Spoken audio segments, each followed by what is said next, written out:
ओम नमः शिवाय। आपका हमारे चैनल सनातन संस्कृति सुभाष में एक बार फिर से हार्दिक स्वागत है। आज हम आपके लिए लाए हैं शिव महापुराण कथा के 7वें अध्याय की कथा, जिसका शीर्षक है शिव पुराण के श्रोताओं के पालन करने योग्य नियमों का वर्णन। तो चलिए शुरू करते हैं आज की कथा।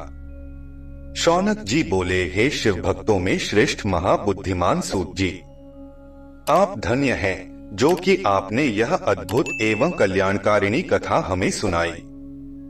हे मुने, शिव पुराण की कथा सुनने के लिए व्रत धारण करने वाले लोगों को किन नियमों का पालन करना चाहिए, यह भी कृपा पूर्वक सबके कल्याण की दृष्टि से बताइए। सूत जी बोले, हे शौनक, अब शिव पुराण सुनने का व्रत लेने वाले पुरुषों के लिए जो नियम हैं, उन्हें भक्ति पूर्वक सुनिए।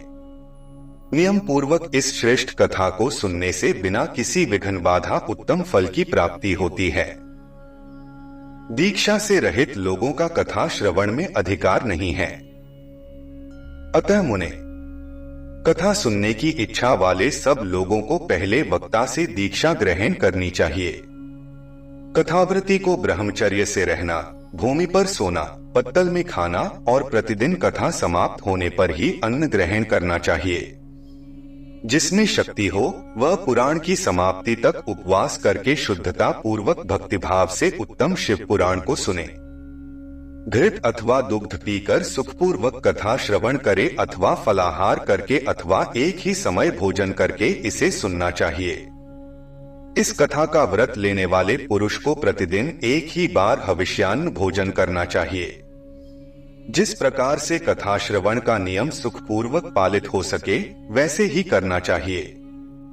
कथा श्रवण में विघ्न उत्पन्न करने वाले उपवास की तुलना में तो मैं कथा श्रवण में शक्ति प्रदान करने वाले भोजन को ही अच्छा समझता हूँ।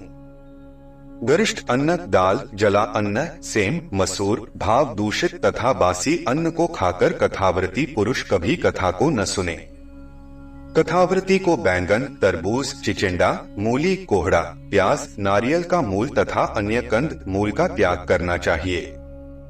जिसने कथा का व्रत ले रखा हो वह पुरुष प्याज, लहसुन, हींग, गाजर, मादक वस्तु तथा आमिष कहीं जाने वाली वस्तुओं को त्याग दे। कथा का व्रत लेने वाला जो पुरुष हो उसे काम, क्रोध आदि 6 विकारों, ब्राह्मणों की निंदा तथा पतिव्रता और साधु संतों की निंदा का त्याग कर देना चाहिए। कथा श्रवण का व्रत धारण करने वाला व्यक्ति रजस्वला स्त्री को न देखे, पतित मनुष्यों को कथा की बात न सुनाए, ब्राह्मणों से द्वेष रखने वालों और वेद बहिष्कृत मनुष्यों के साथ संभाषण न करे। कथावृत्ति पुरुष सत्य, शौच, दया, मौन, सरलता, विनय तथा मन की उदारता, इन सद्गुणों को सदा अपनाए रहे। श्रोता निष्काम हो या सकाम, वह नियम पूर्वक कथा सुने। सकाम पुरुष अपनी अभीष्ट कामना को प्राप्त करता है और निष्काम पुरुष मोक्ष पा लेता है। दरिद्र, क्षय का रोगी, पापी, भाग्यहीन तथा संतान रहित पुरुष भी इस उत्तम कथा को सुने। काक, वंध्या आदि जो 7 प्रकार की दुष्टा स्त्रियां हैं तथा जिस स्त्री का गर्भ गिर जाता हो, इन सभी को शिव पुराण की उत्तम कथा सुननी चाहिए। हे मुने, स्त्री हो या पुरुष, सबको यत्न पूर्वक विधि विधान से शिव पुराण की उत्तम कथा सुननी चाहिए। इस शिव पुराण के कथा पारायण के दिनों को अत्यंत उत्तम और करोड़ों यज्ञों के समान पवित्र मानना चाहिए। इन श्रेष्ठ दिनों में विधि पूर्वक जो थोड़ी सी भी वस्तु दान की जाती है उसका अक्षय फल मिलता है। इस प्रकार व्रत धारण करके इस परम श्रेष्ठ कथा का श्रवण करके आनंद पूर्वक श्रीमान पुरुषों को इसका उद्यापन करना चाहिए।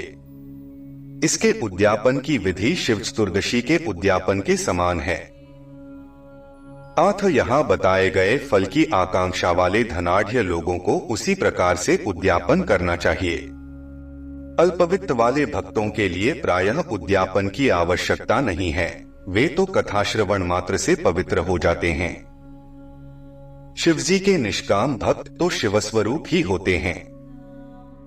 हे महर्षि, इस प्रकार शिव पुराण की कथा पाठ एवं श्रवण संबंधी यज्ञोत्सव की समाप्ति होने पर श्रोताओं को भक्ति एवं प्रयत्न पूर्वक भगवान शिव की पूजा की भांति पुराण पुस्तक की भी पूजा करनी चाहिए।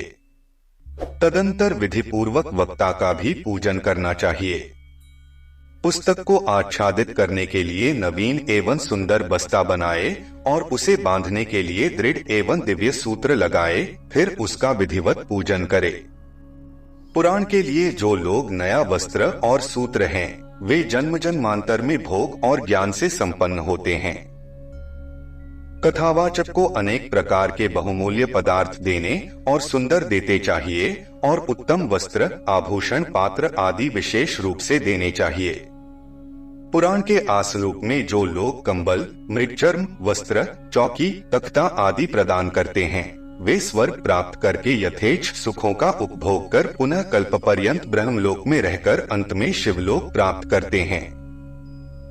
मुनिश्रेष्ठ, इस प्रकार महान उत्सव के साथ पुस्तक और वक्ता की विधिवत पूजा करके वक्ता की सहायता के लिए स्थापित किए गए पंडित का भी उसी के अनुसार उससे कुछ ही कम धन आदि के द्वारा सत्कार करे।